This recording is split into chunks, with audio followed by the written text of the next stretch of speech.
my friend. This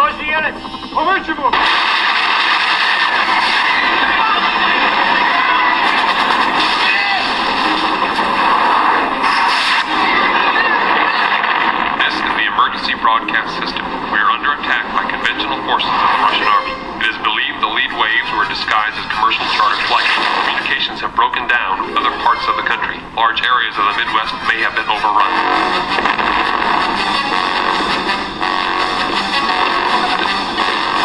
They know who all of you are. They're looking for you. You're 40 miles behind enemy lines. I just want to go home. They took a lot of people away. Where's my dad, Mr. Eckert? One of us loves somebody, Andy. We're gonna die before it happens. They're gonna kill us. All of us. So why should we be different?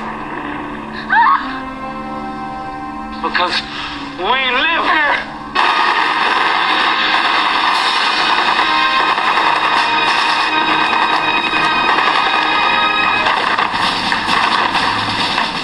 Not bad for a bunch of kids, huh?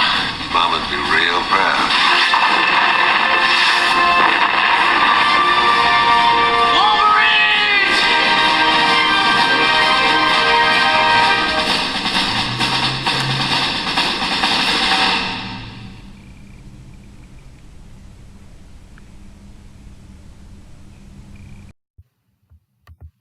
Red Dawn is an action drama thriller war movie that was released on August 10th, 1984. This movie has an all-star cast in it and is written and directed by John Milius, the same guy who did Conan the Barbarian. Is it good or bad? Well, let's find out by starting with the story. A group of Soviet, Nicaraguan, and Cuban troops land in a high school and start unexpectedly attacking the school. A group of students escape from the terrorist attack and flee for the mountains. Jed decides to help the group survive in the wilderness and become their own little army called the Wolverines, which is the namesake of their school's sports team. They then go after the communists that invaded their town. This story is pretty basic and standard, but also kind of ludicrous.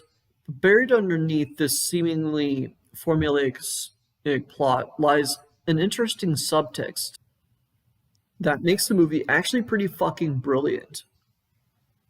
I'm not the first one to say this, but Red Dawn is a war propaganda movie.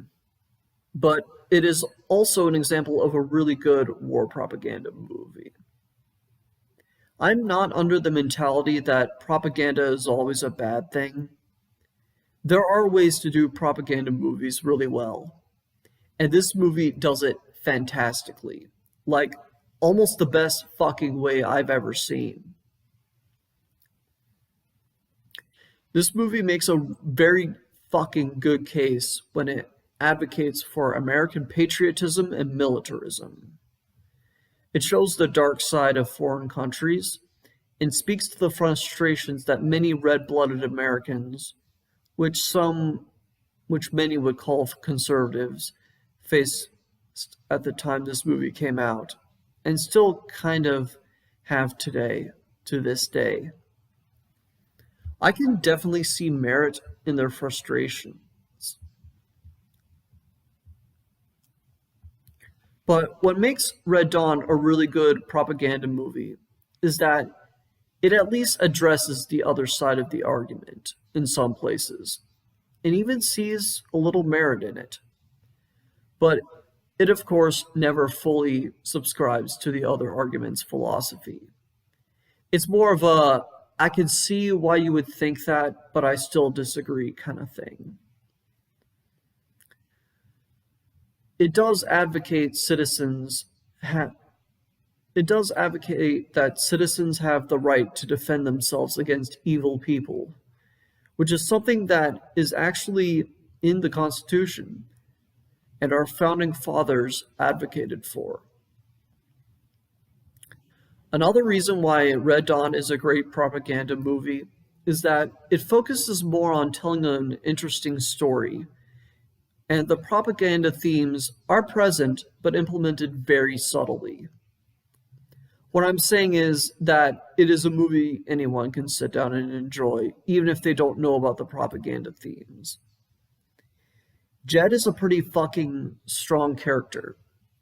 I love that he knows that there is nothing left for him at home to go back to, and pretty much devotes the rest of his life to stopping the commie bastards. That is fucking powerful. He also keeps doing it even as the morale of the rest of the group of teens starts to plummet. He and his brother even embrace death as they continue to fight. Even though the movie ends actually pretty triumphantly if you really think about it, there are some more somber scenes, one of which is pretty effective. No, not the scene where Jed looks at a picture of... Actually, it's not very clear who the person is and cries. But admittedly, the intense scene before it was pretty goddamn good. But the scene when Jed and Maddie meet their father behind the fence. Not only is this scene emotional and very fucking well written, but it actually is in the same vein of the militaristic point that this movie is trying to convey. Jed and Maddie's father knows it will be the last time he sees them. He will ever see them. So he tells them to never cry for him again and stop these bastards. Jed and Maddie and another friend of theirs tearfully comply. When they leave, the father shouts, "Avenge me!" And avenge him they did. I will say the ending speech was something that I was the most worried about when rewatching this movie. But overall, I have to say, it was vague enough to make me think that it really did support the idea that this movie was trying to get across. This is where the fuck I will stop with the story because it's too goddamn appropriate. The action scenes are fucking awesome. There are plenty of guns and explosions, and some blood for a tinge of extra intensity. It is filmed and edited perfectly, and pretty satisfying, all things considered. The production values are pretty good. The cinematography is gorgeous. The editing is really well done. The sound is up to the standards of the time. The music is better than I remember. I like how it implements military marching music in there. But other than that, it's nothing special. Overall, Red Dawn is probably one of the best propaganda movies out there. The points are present, but never feel over the top. It also has a reasonably good story, satisfying action scenes, and good production values. The only downsides are that, to be honest, the scene wherein Jed looks at the picture and cries was not very effective. Because it was not very clear who he was standing next to in the photo, it doesn't really hit home. Besides, the big emotional scene that happened earlier was better. Also, sometimes it was kind of hard to hear the characters talking a few times, but overall, it's actually an enjoyable classic that is actually more thought-provoking than you may think. I give Red Dawn 4 out of 5 stars, with the title of Awesome. Anyway, I'm Spike Robot. If you like this video, you can subscribe to my channel, and take it easy. Support our troops.